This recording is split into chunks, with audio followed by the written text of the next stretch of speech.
আসসালামু আলাইকুম। ব্যঞ্জন সন্ধি পর্ব 5-এর আলোচনায় সবাইকে স্বাগত জানাচ্ছি। আজকে আমরা আরো কিছু উদাহরণ দেখব। যে আমরা পড়ছি ব্যঞ্জন ধ্বনি এবং ব্যঞ্জন ধ্বনি মিলে কিভাবে ব্যঞ্জন সন্ধি হয়ে থাকে। অর্থাৎ যে তিনটি উপায় ছিল সেই তিনটি উপায়ের তৃতীয় উপায় আমরা কিন্তু করছি। কিন্তু তৃতীয় উপায়ের মধ্যে অনেকগুলো আসলে সূত্র রয়েছে, সেই সূত্রগুলো আমরা এখানে দেখিয়েছি। এখানে আমরা দেখিয়েছি ত এবং দ এর পরে যদি তালব্য শ থাকে তাহলে কি হয় দেখুন। ত অথবা দ এর পরিবর্তে চ হবে, আর তালব্য শ এর পরিবর্তে ছ হবে।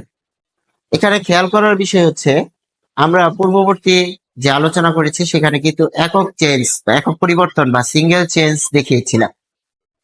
অর্থাৎ এই যে একটি বক্স রয়েছে লাল বক্স, তার পরিবর্তে একটা গোল বক্স দিয়েছি বৃত্তের মতো, আর এই পাশে যে আরেকটি বক্স রয়েছে সেটি কিন্তু আগের উদাহরণগুলোতে অপরিবর্তিত ছিল। কিন্তু এবার খেয়াল করেন এই যে নিয়মটি, সেখানে কিন্তু দুইটা বৃত্ত দিয়েছি, কারণ হচ্ছে দুইটাই পরিবর্তন হবে।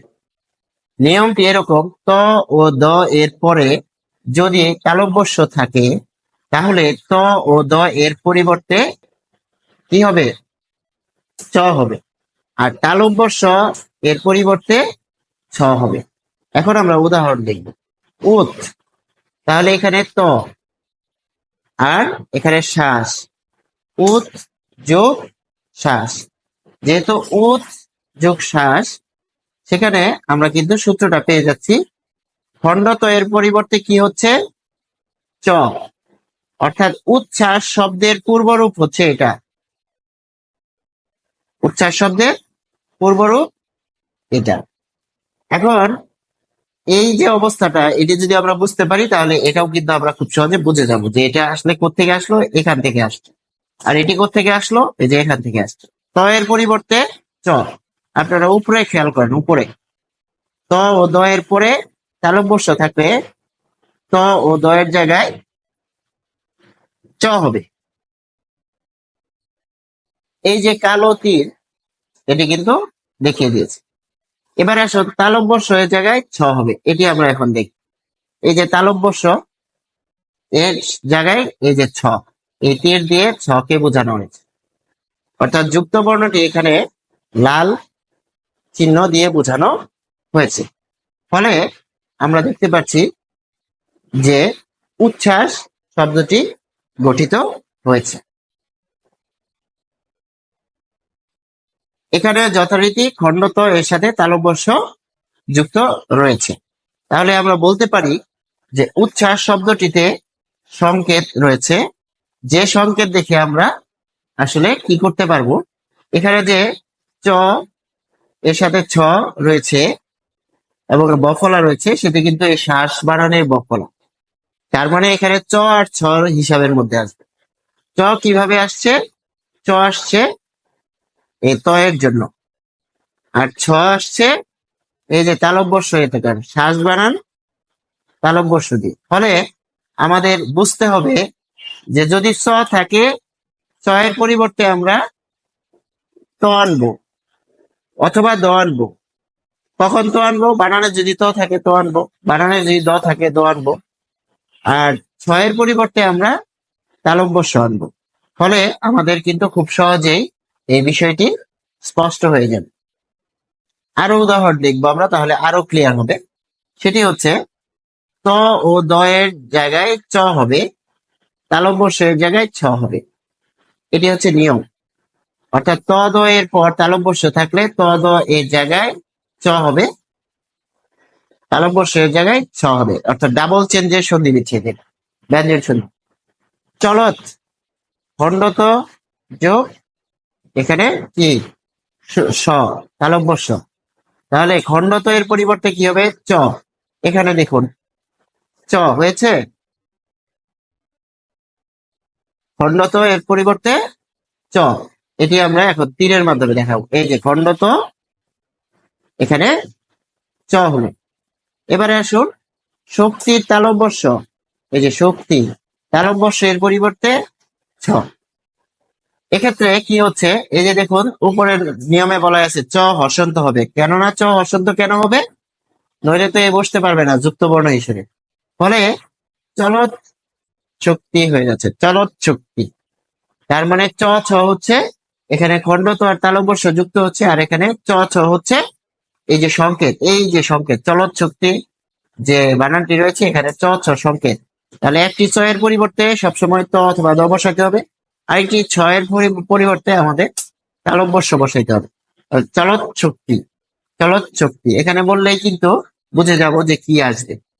ফলে এখানে আমাদের সামনে কিন্তু বিষয়টি স্পষ্ট হচ্ছে। এটি আমরা সূত্র থেকে উদাহরণে গিয়েছি।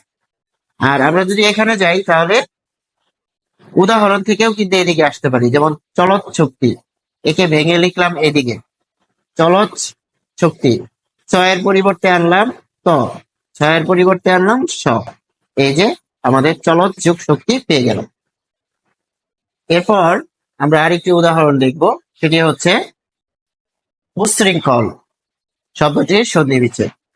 ত দ এরপর তালব্য থাকলে কি হবে, ত দ এর জায়গায় চ হবে, তালব্য এর জায়গায় ছ হবে, এটি হচ্ছে সূত্র।